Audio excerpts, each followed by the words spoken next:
Mesdames et messieurs, bonsoir, bienvenue à notre émission, votre émission, le rendez-vous du vendredi. Où que vous soyez en ce moment, merci de prendre quelques minutes de nous suivre, que vous nous regardiez sur Facebook, que vous nous regardiez sur TikTok, peu importe le réseau social où vous êtes scotché. En tout cas, nous vous souhaitons la bienvenue.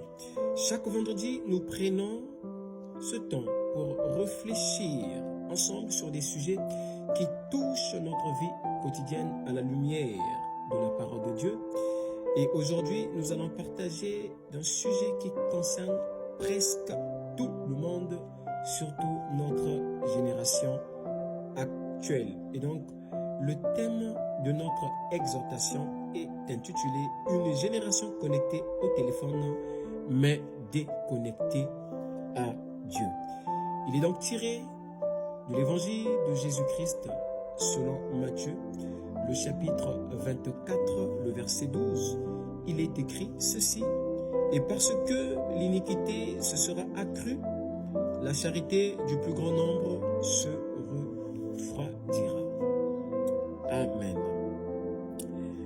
Bien-aimés, avant d'entrer dans notre message, comprenons d'abord le sens du texte que nous venons de faire lecture. Dans Matthieu, le chapitre 24, ici, Jésus parle du temps de la fin. Jésus, ici, s'adresse aux disciples.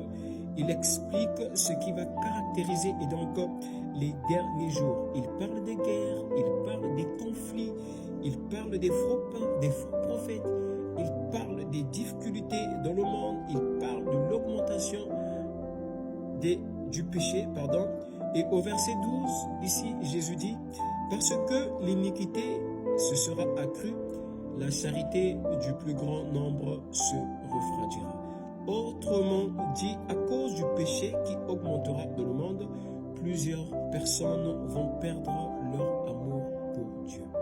À cause du péché qui rentrera dans le monde, plusieurs personnes vont vivre loin de la présence de Dieu. Donc leur vie spirituelle va diminuer. Leur communion avec Dieu va s'affroidir va se refroidir, ou leur communion avec Dieu va s'affaiblir. Aujourd'hui, ce refroidissement spirituel se voit dans plusieurs domaines de notre vie. Et l'un des éléments qui occupe énormément notre génération, c'est le téléphone et les réseaux sociaux. Personne, j'espère, ne me dira le contraire sur ce sujet. Et vous savez, bien-aimés, nous vivons dans un temps où la technologie a pris une place très, en tout cas, importante dans nos vies.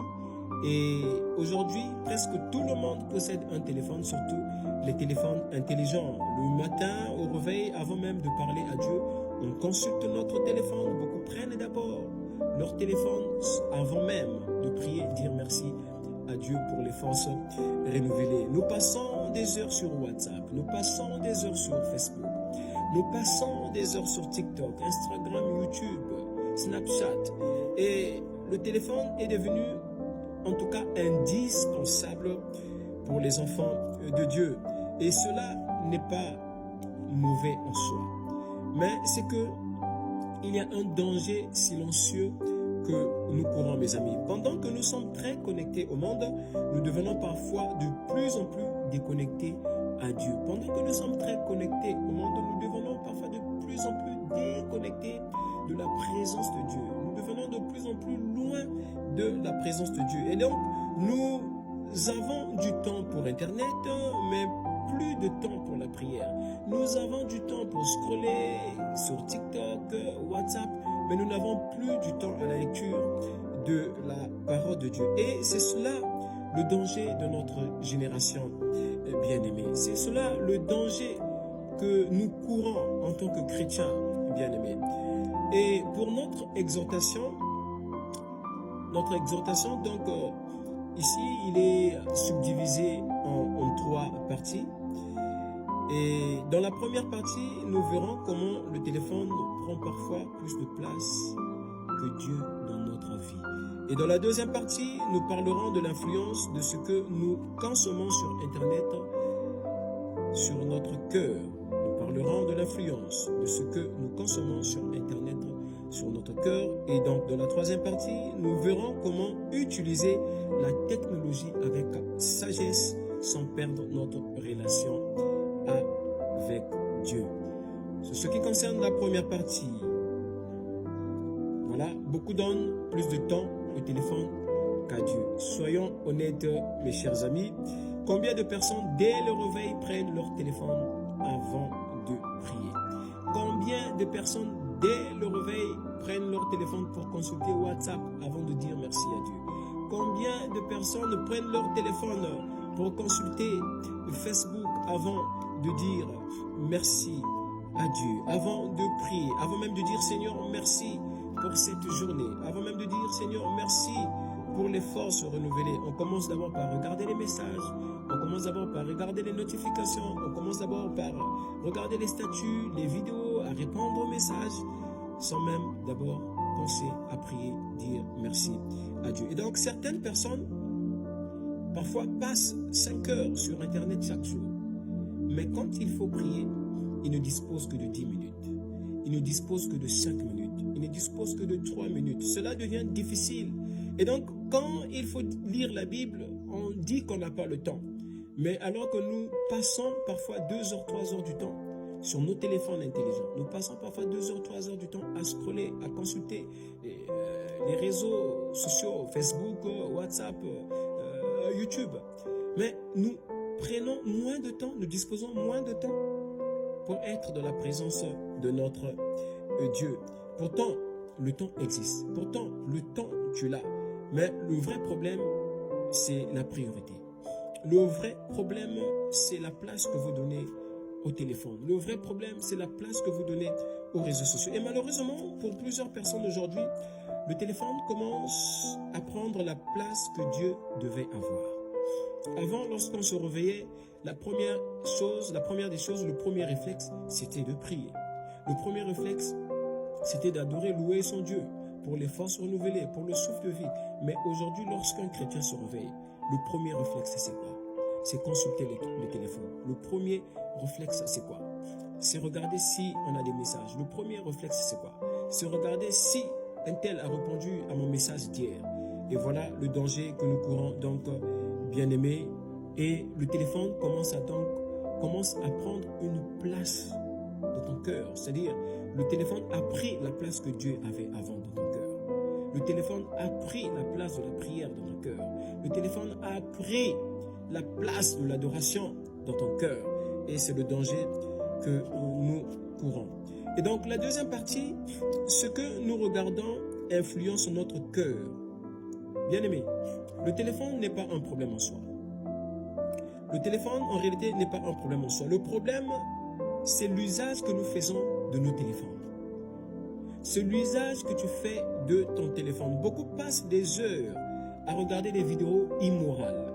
Beaucoup passent des heures à regarder des vidéos, des contenus violents, des disputes inutiles, des choses qui nous éloignent progressivement de la présence de Dieu. Alors que la Bible dit dans Proverbe le chapitre 4, le verset 23, « Garde ton cœur plus que toute chose. » Pourquoi? Parce que nos yeux voient chaque jour et donc ce que nos yeux voient chaque jour finit par entrer dans nos cœurs. Ce que tes yeux voient chaque jour, bien-aimé, dans ton téléphone, finit par prendre place dans ton cœur, finit par influencer ton cœur, finit par dominer tes pensées, finit par prendre la place dans ton cœur. Et ce qui remplit le cœur finit par influencer nos décisions. Et si chaque jour nous nourrissons notre esprit avec des choses négatives, et donc notre vie spirituelle commencera à s'affaiblir. Notre vie spirituelle commencera à se refroidir. Nous ne serons plus le même chrétien qu'on était avant. Tu ne seras plus la même personne qui était efficace dans la prière avant. Parce que ce que tu regardes, ce que tu vois, a fini par influencer ton cœur. Et donc, faisons donc attention au contenu que nous pouvons visionner, au contenu que nous pouvons regarder, de peur que ces contenus-là puissent influencer notre cœur et que ces contenus-là puissent influencer nos prises de décision. La troisième partie, Dieu veut que nous utilisons la technologie avec sagesse. Le téléphone, bien aimé, ici je rappelle, n'est pas un ennemi. La technologie peut aussi servir à glorifier Dieu. C'est ce que je fais d'ailleurs. Avec le téléphone, nous pouvons lire la Bible, écouter les prédications, partager des messages chrétiens, apprendre des bonnes choses, évangéliser d'autres personnes. Et donc la vraie question n'est pas est-ce que j'ai un téléphone? La vraie question qu'on doit se poser, bien aimé, est-ce que ce téléphone me rapproche de Dieu ou m'éloigne de Dieu? Est-ce que ce téléphone que tu as te rapproche de Dieu ou t'éloigne de Dieu? Un téléphone peut te connecter au monde entier. Un téléphone peut te connecter à toutes les informations du monde entier. Mais si tu perds ta communion avec Dieu, alors tu perds quelque chose de plus important. Alors réfléchissons un peu. Comment gères-tu ton téléphone? Réfléchissons un peu. Comment gères-tu